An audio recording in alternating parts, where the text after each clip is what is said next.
ఇదే కాదండి, ఇవాళ 2014 పరిణామాలు, 2019 పరిణామాలు, 2024 పరిణామాలు తదనంతరంలో గౌరవ హైకోర్టులో ఉంది. అది వాళ్ళు ఏ ప్రాతిపదిక మీద చిత్తూరులో కూడా రేపు ఆయనకి రోప్ పార్టీ ఇస్తారో నేను అదంటలేదు, ఈయనకి ప్రాణహాని అని ఎందుకు వస్తున్నది ప్రసాద్? ఖచ్చితంగా ఉన్నాయి కదా, 2 సీరియస్ డెవలప్మెంట్స్ ఉన్నాయి. నేను కూడా కాదు, జాతీయ స్థాయిలో ఎన్ఎస్జీ కమాండోస్ కూడా రిక్రూట్ చేసే పరిస్థితి ఉంది. దీనికన్నా ముఖ్యంగా ఎయిర్పోర్ట్ అథారిటీస్ ఇచ్చిన కన్సల్టేటెడ్ రిపోర్ట్ చూడండి, ఇంటెన్షన్స్ అండ్ కంటెన్షన్స్. ఇంటెన్షన్స్ ఎవరివి? ఆ రోజు 45 నిమిషాలు లేట్గా వచ్చిన ఏబీ వెంకటేశ్వర గారు కలెక్టర్లు అండ్ ఐపీఎస్ కాన్ఫరెన్స్కి, తదనంతరం ఆయనే వెళ్ళి పర్సనల్గా కలిసాడు ఆ కోడికత్తి సీన్ని. ఎవరు కలిసారో మీరే చెప్పండి. రెండోది, ఆ గులకరాయ ఉదంతంలో ఇవాళ ఎస్పీల స్థాయిలో రాణాగారు వాళ్ళందరూ ఎక్కడున్నారో మీరే చూడండి. మూడోది, హైకోర్టు డెవలప్మెంట్స్ చూడండి. రేపు చిత్తూరులో కనుక ఆయనకి రోప్ పార్టీలు ఇచ్చి తీసుకెళ్తే ఏమవుతుందో చూడండి, లేకపోతే మళ్ళీ ప్రాణహాని ఉన్నది అనేది డిబేట్ కంటిన్యూ అవుతూనే ఉంటుంది. ఓకే, లక్ష్మి అంటే మళ్ళీ చంపేస్తారేంటి వాహనాల కింద? ఏమో మీరు అమెరికా నుంచి అయినా కొత్త స్పెషల్ కమాండో ట్రైనింగ్ వస్తారు, మళ్ళీ చంపేస్తారా వాహనాల కింద? ఏం వర్మ గారు ఆ మాటే చెప్తున్నాడు? ఇప్పుడు రోప్ పార్టీ ఇవ్వకపోతే వాహనాల కింద తొక్కిచ్చేస్తారా వైఎస్సీపీ కార్యకర్తలని? న్యాయస్థానం దాని పరిగణలో తీసుకుని ఏం మాడిందో కూడా వినకుండా వచ్చేస్తాడు డిబేట్కి. కోర్టు చెప్పింది వినవు, కోర్టు చెప్పింది వినవు, జడ్జిమెంట్ ఏమి ఇచ్చిందో వినవు, గుడ్డెచ్చేళ్ళ పంటే తపేలా ఛానల్లో రాసిన స్క్రిప్ట్ పట్టుకొస్తూ మా ప్రాణాలు తినేస్తూ ఉంటావు. అది బాలకోటయ్య, నీ మీద నాకు చాలా గౌరవం ఉంది, మంచి మిత్రుడివి, కానీ నువ్వు ఏంటంటే ట్రాక్ లూప్లో నాకు పోతావు ప్రతిసారి, అదే పెద్ద ప్రాబ్లం. ఓకే, లక్ష్మీకాంత్ సార్ చెప్పండి. అదే జగన్మోహన్ రెడ్డి గారి మీద ప్రాణహాని ఉంది అని. జగన్మోహన్ రెడ్డి గారి ప్రాణహాని ఉందంటే జగన్మోహన్ రెడ్డి గారి దగ్గర నుంచే ప్రజలు కాపాడుకునే పరిస్థితి అయిపోయింది కదండి. ఇంతకుముందు 5 ఏళ్ల పాలనలో, ఇంతకుముందు ప్రజాప్రభుత్వం అని చెప్పేసి ప్రజల మధ్య తిరగకుండా పరదాలు వేసుకొని తిరిగారు.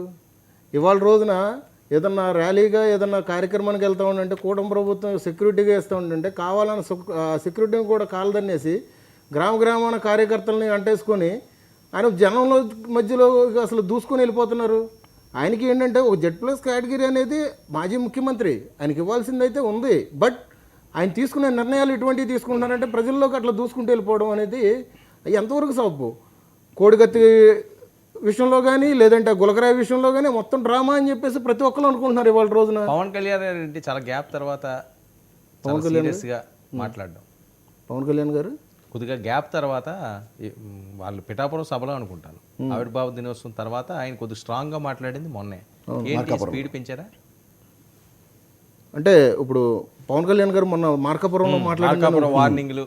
ఓకే, అంటే కూటమి పాలన సంవత్సరంలో కూడా ఏంటంటే జరుగుతున్న అభివృద్ధి గురించి కానీ ఇప్పుడు ఇంతకుముందు గత ప్రభుత్వం ఎప్పుడు కూడా నాయకులు కానీ మాట్లాడుతున్నట్టు కానీ ప్రశ్నిస్తున్నట్టుగా కానీ లేకుండా కేవలం వ్యక్తిగత విషయాల మీద వ్యక్తిగతంగానే వెళ్తున్నారు. కానీ వీళ్ళు దానికి సంబంధించి ఎదురుదాడి అయితే చేయలేకపోతున్నారు.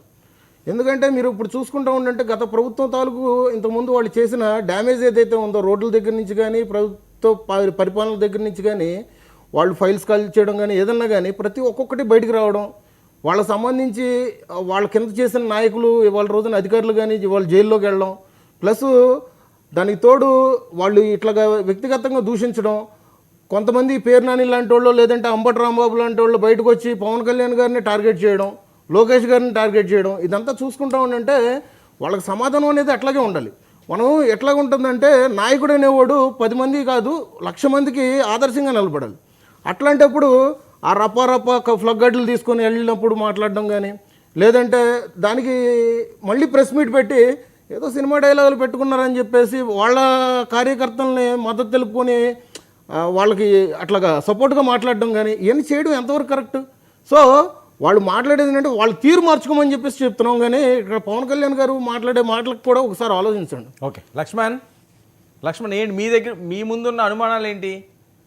ఎందుకు సడన్గా మళ్ళీ దీన్ని తీసుకొస్తున్నారు ఒక కన్ఫ్యూజ్ క్రియేట్ చేయడానికి జనాల్లోని? సార్ ఇక్కడ కన్ఫ్యూజన్ లేదు సార్, క్రిస్టల్ క్లియర్గా కనబడుతూ ఉంది. సోదరులు ఇందాక కేఎస్ ప్రసాద్ గారు చెప్తున్నట్టుగా కోడికత్తి దాడి జరిగినప్పుడు ఏ రకంగా అయితే వీళ్ళు ఆడిన డ్రామా నిన్న ఏబీ వెంకటేశ్వరరావు ఏ రకంగా అయితే ఆయన కలిసారు ఇంటికి వెళ్ళి దాటదనం అయింది. అలాగే గులకరాలతో కొట్టిన వ్యక్తులు ఇంటికి వెళ్ళి కూడా ఏబీ వెంకటేశ్వరరావు వెళ్ళి పరామర్శించి వాళ్ళతో ఏదో మాట్లాడాడు. ఇవన్నీ కూడా తెలిస్తే ఏమర్థమవుతుందో అంటే క్రిస్టల్ క్లియర్గా జగన్మోహన్ రెడ్డి గారి మీద ఏదో చేయడానికి ప్లాన్ చేస్తూ ఉన్నారు. ఇది అర్థమవుతూ ఉంది.